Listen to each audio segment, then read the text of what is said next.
Hello, this is the story of Little Red Riding Hood. And me, the wolf. Little Red Riding Hood. Written by Nicola Baxter, illustrated by Lorraine White. Once upon a time, there was a little girl who lived in a cottage in the woods. Whenever you saw her, in summer or winter, she was wearing a red cloak that her grandmother had given her, so everyone called her Little Red Riding Hood. Here's her cloak. One day, Little Red Riding Hood heard that her dear grandmother was ill, so she decided to take her a basket of nice things to make her feel better. That's so thoughtful.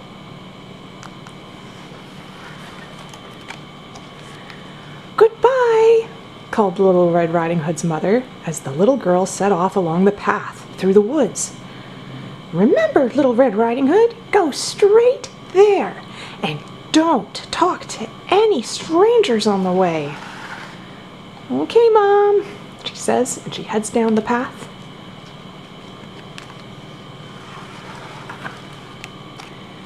It was a lovely day.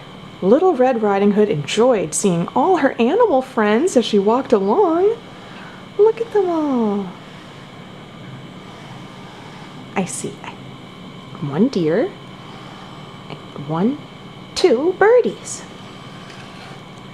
Waiting by a tree beside the path was someone who was not a friend. He was a stranger. Where are you going, sweetheart? Asked a large wolf. Little Red Riding Hood remembered what her mother had said. Don't talk to strangers.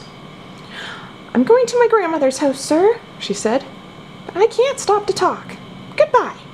And she set off down the path again. So she goes up this yellow path right here. Meanwhile, the wolf ran quickly along a secret path that only wolves know. To the right of that path. There he goes.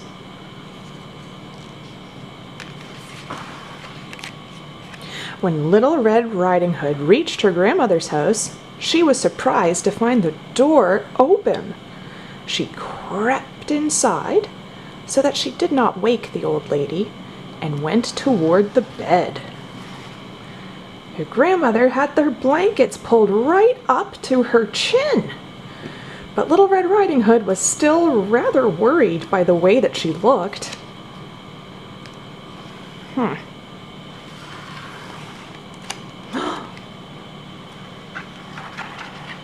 Little Red Riding Hood crept closer still. Why, Granny, she said, what big ears you have. The better to see you. The better to hear you with, sweetheart, croaked the patient.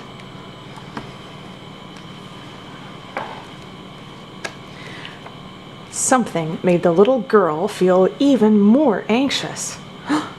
Why, Granny, she cried, what big eyes you have. The better to see you with, sweetheart, whispered the old lady. That voice sounds oddly familiar, don't you think?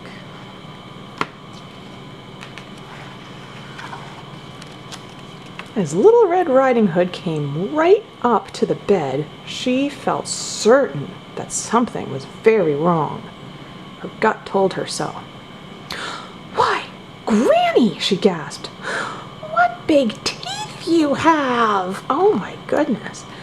The better to eat you with, sweetheart, roared the figure in the bed, jumping up. It was the wolf! It looked as though Little Red Riding Hood was about to be eaten right up. But a huntsman passing by heard her cries for help. Phew. He rushed inside and frightened the wolf away. And don't you ever come back, he shouted. Where's my Granny? Cried Little Red Riding Hood. I'm afraid she might be inside of that wolf, said the huntsman. He could just see the wolf in the window slinking away between the trees.